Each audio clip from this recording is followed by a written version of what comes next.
السلام علیکم ناظرین، آج پیش ہے ایک ایسی تحریک کی تاریخ جو اپنی عجیب و غریب حیات اور نظریات کی وجہ سے بے حد مشہور ہے یا شاید بدنام ہے، جسے الموسنیا یا فری میسنز کے نام سے جانا جاتا ہے۔ یہ تحریک شر کے خطرناک تصور کی وجہ سے مشہور ہے۔ کیا عجیب بات ہے کہ جب بھی دنیا کی طاقتور اور خفیہ تحریکوں کا جائزہ لیا جائے تو کہیں نہ کہیں ان کے تانے بانے یہودیوں سے جا ملتے ہیں۔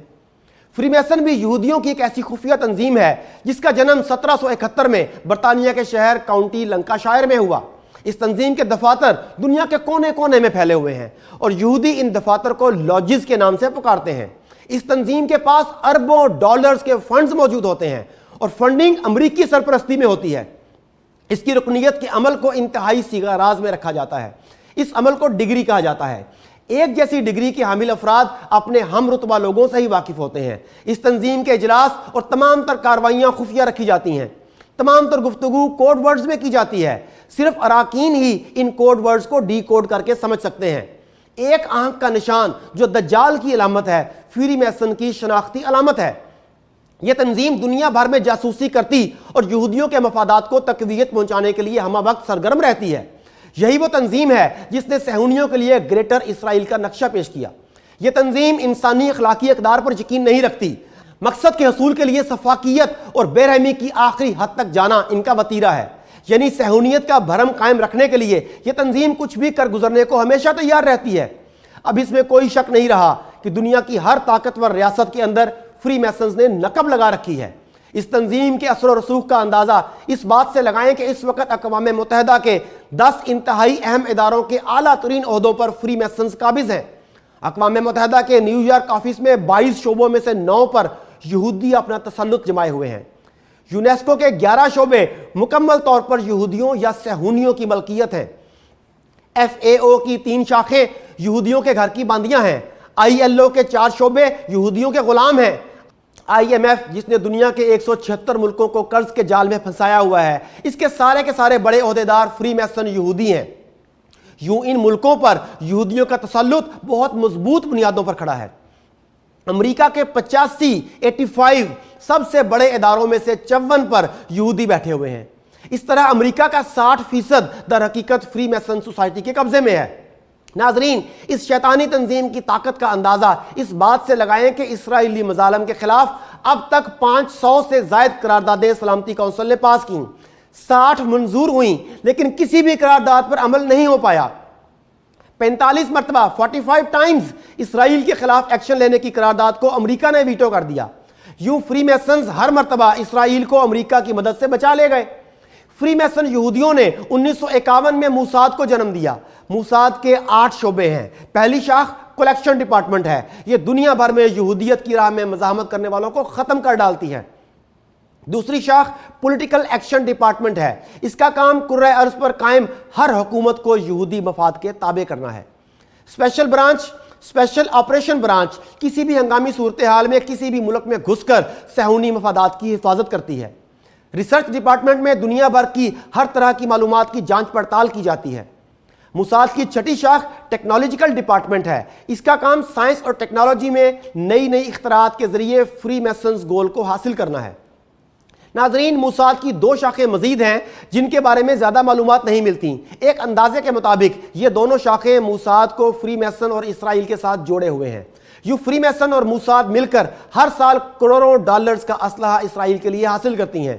اس کا مقصد فلسطینیوں کی نسل کشی اور انہیں نشان عبرت بنانا ہے، اور سفاکی کا مظاہرہ وہ بغیر کسی خوف و خطر کے ہر وقت کرتے رہتے ہیں۔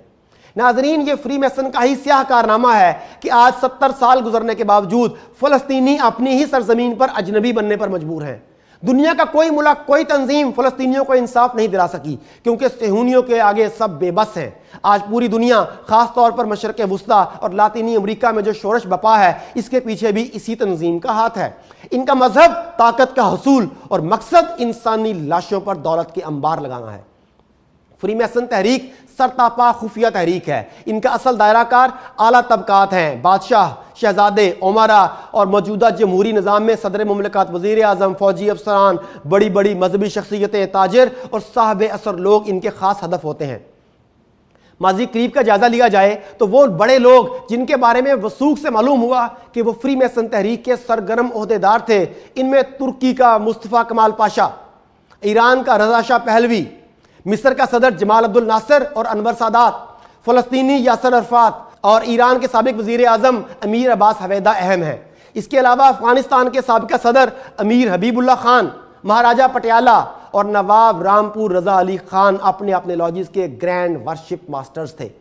ناظرین، فری میسنز عام طور پر ملک کے اعلیٰ افسران کو اپنا رکن بناتے ہیں یا غیر ملکی بڑی بڑی کمپنیوں کے مالکان اور عہدیداران کو۔ رکن بننے کے لیے کسی خاص رنگ، مذہب، نسل یا قومیت کی قید نہیں، بلکہ ہر ملک کے بااثر شہریوں کو رکن بنانے کی ہمت افزائی کی جاتی ہے اور اس کے بعد منصوبے کے مطابق انہیں اپنے مطابق ڈھالا جاتا ہے، تراشا جاتا ہے، اور مقصد ہوتا ہے صہیونیت کا تحفظ۔ ناظرین، یہودی جہاں بھی ہیں بہت مالدار ہیں، وہ بعض عیسائی حکومتوں کے وزیر و مشیر بھی ہیں۔ یورپ، برطانیہ اور امریکہ کے اخبارات اور اقتصادیات پر ان کا قبضہ ہے۔ غرض یہ کہ وہ عیسائیوں کی ذہنیت اور سیاست پر چھائے ہوئے ہیں۔ اس کا فائدہ انہوں نے پہلی جنگ عظیم میں اٹھایا۔ جب عربوں نے ترکوں کے خلاف علم بغاوت بلند کیا تو اتحادی فوجوں کے زیر اثر حجاز، اردن اور عراق میں علیحدہ حکومتیں قائم ہو گئیں۔ یوں صہیونی ریاست کی راہ ہموار کی گئی جو آج عالم اسلام کے سینے میں خنجر کی طرح پیوست ہے۔ ناظرین، اس وقت ضرورت اس امر کی ہے کہ دنیا کے سامنے ان کی حقیقت واضح کی جائے، ان کے پوشیدہ راز آشکار کرنے کی پوری کوشش کی جائے تاکہ انسانیت کے خلاف یہودیوں کے خفیہ منصوبے ظاہر ہو جائیں۔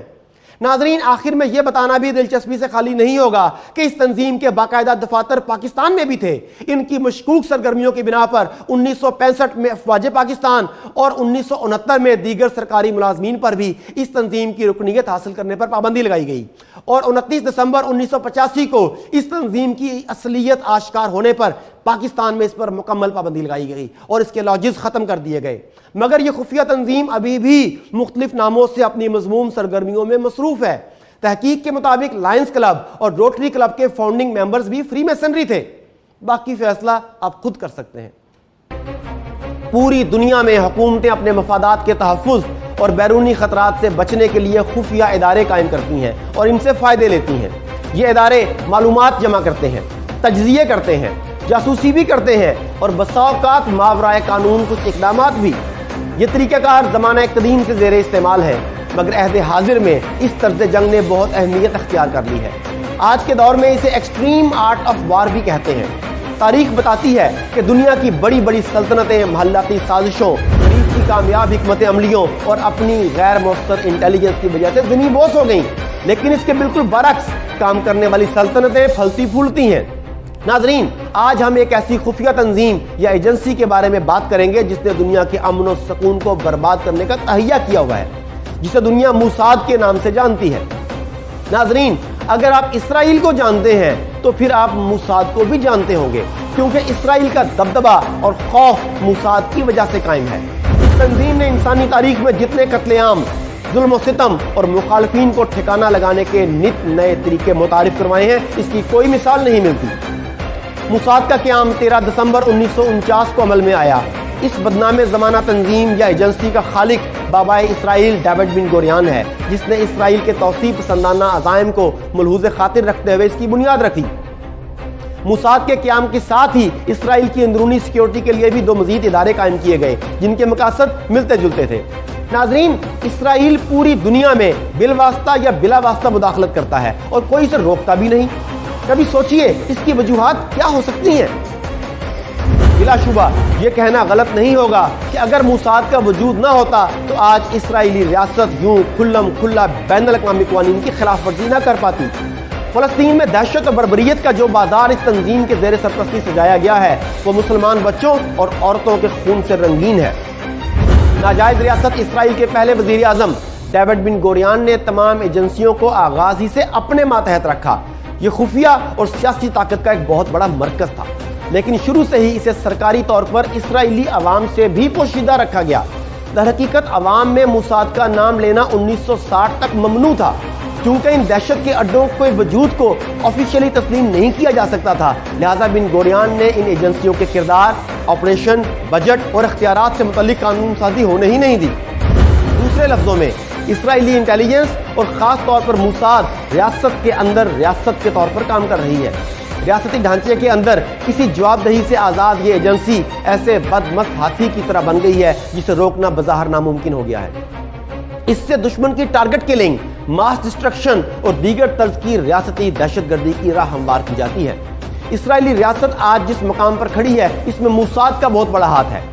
ناظرین، اسرائیل کو اپنے پہلے سرپرست برطانیہ سے ایک قانونی نظام وراثت میں ملا تھا جس میں ہر طرح کے احکامات کے نفاذ اور بغاوتوں کو دبانے کے لیے ہنگامی دفعات شامل کی گئی تھی، جس میں ریاست کے ساتھ متعلقہ تمام معاملات کی اشاعت پر کڑی سنسرشپ عائد تھی۔ اسی قانون کے تحت آج بھی موساد سے متعلق اسرائیلی میڈیا میں سنسرشپ کا سخت ترین قانون موجود ہے۔ ناظرین، موساد بطور خفیہ ایجنسی کیسے کام کرتی ہے، کیسے بیرونی حملوں کو ناکام بناتی ہے، کیسے مخالفین کو ختم کرتی ہے، کیسے عرب ممالک میں دہشت گردی کرواتی ہے، کیسے عرب ملکوں کو آپس میں لڑواتی ہے، یا باقی دنیا میں کیسے دہشت گردی کرواتی ہے، یہ کوئی پوشیدہ بات نہیں رہی۔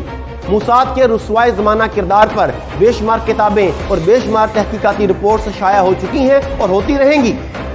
موساد نے گزشتہ 70 سالوں میں نہ صرف لاتعداد سیاسی کارکنوں کو موت کے گھاٹ اتارا، بلکہ صحافی، سائنسدان، سول سوسائٹی کے معززین، معروف قانون دانوں، ریاست کے سربراہوں، انجینئر، ڈاکٹرز، انسانی حقوق کے کارکنوں، قبضے کے زندگی کے تمام شعبوں سے تعلق رکھنے والے افراد کو نشانہ بنانے میں کبھی آر محسوس نہیں کیا۔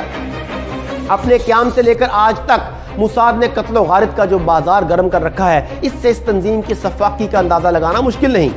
سابق امریکی صدر جان ایف کینیڈی کا قتل ہو، یاسر عرفات کو زہر دینا، عرب دانشوروں کی پراسرار موت ہو، یا ایرانی سائنسدانوں کا قتل ہو، یا پھر 9/11 کا پراسرار واقعہ، انگلیاں ہمیشہ موساد کی طرف ہی اٹھتی ہیں۔ یہ انکشافات کئی مرتبہ مغربی میڈیا میں بھی سامنے لائے گئے۔ مثلاً 9/11 کے پراسرار واقعے کے دن وہاں کام کرنے والے تمام یہودیوں کا ٹوئن ٹاور میں نہ آنا آج تک سوالیہ نشان ہے۔ اسی طرح پوری دنیا میں فالس فلیگ آپریشن یعنی خود ساختہ حملوں کا ماسٹر مائنڈ بھی موساد ہی ہے۔ اس طریقہ واردات میں کوئی گھٹیا یا دہشت گردانہ کارروائی کر کے دشمن پر الزام تھوپ دیا جاتا ہے۔ موساد نے لاتعداد مرتبہ ایسی وارداتیں کی ہیں، فون ٹیپ کرنا، قابل اعتراض فلمیں بنا کر دشمنوں کو بلیک میل کرنا اور اس طرح کے دیگر ہتھ کنڈوں کی شروعات بھی موساد سے ہوئیں۔ ناظرین، مختصر یہ کہ صہیونیوں کے تحفظ کا ذمہ دار یہ ادارہ تباہی و بربادی کا دوسرا نام ہے۔ یہ ادارہ، یہ ایجنسی کسی قانون کے تابع نہیں، نہ ہی کسی کو جواب دہ ہے۔ ہزاروں ٹارگٹ کلنگز اور بے انتہا بم دھماکے کے نتیجے میں مارے جانے والے بے گناہوں کا خون اس ایجنسی کے سر پر ہے۔ یہ ایجنسی اپنے مفادات کے تحفظ اور مقاصد کے حصول کے لیے کس طرح اخلاقی قدروں یا ضابطوں کو نہیں مانتی، یہ آپ کے سامنے ہے۔ عورت، پیسہ، دھمکی، دہشت اور قتل و غارت گری سب اس کے ہتھیار ہیں۔ قبلہ اول بیت المقدس سے مسلمانوں کو بے دخل کرنے اور دنیا میں جوش ورلڈ آرڈر کے نفاذ کے لیے یہ ایجنسی کسی بھی حد تک جانے کو تیار ہے۔ ناظرین، اپنے دشمنوں کو پہچانیے۔ آپ دیکھ رہے ہیں ریئل فیس میڈیا۔